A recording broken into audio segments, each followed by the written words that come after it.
These enormous sprinklers are just one indicator of intent in Sudan's efforts to grow enough food to feed itself by 2015. They're owned by DAL Agricultural Services, a subsidiary of the country's DAL group. Here, wheat, maize, potatoes and other crops are grown for domestic consumption and export as well.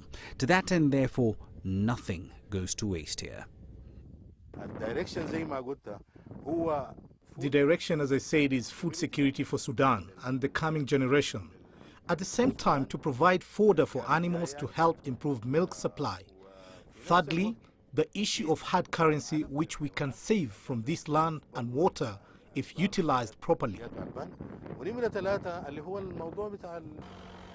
With proximity to the River Nile and access to quite a bit of arable land, Sudan has the basic assets necessary to boost exports of soft commodities like wheat, fruits, oilseeds and gum arabic.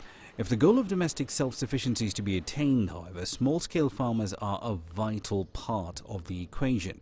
With some 2,000 head of cattle right now, DAL is Sudan's leading milk producer.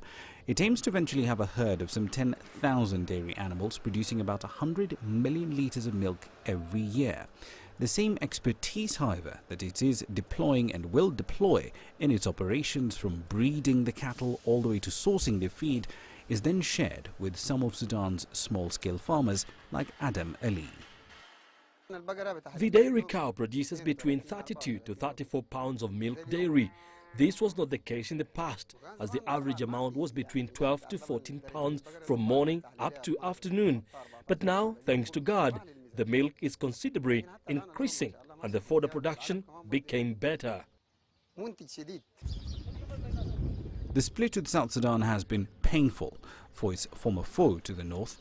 Sudan's economy contracted by over 10% in 2012, and the conflict in South Sudan continues to threaten what money there is to be made from the flow of oil to the market. In the long run, however, Sudan aims to diversify its economic base away from oil. If the triple-digit gains in output farmers like Ali are seeing are anything to go by, there's quite a bit of untapped upside potential.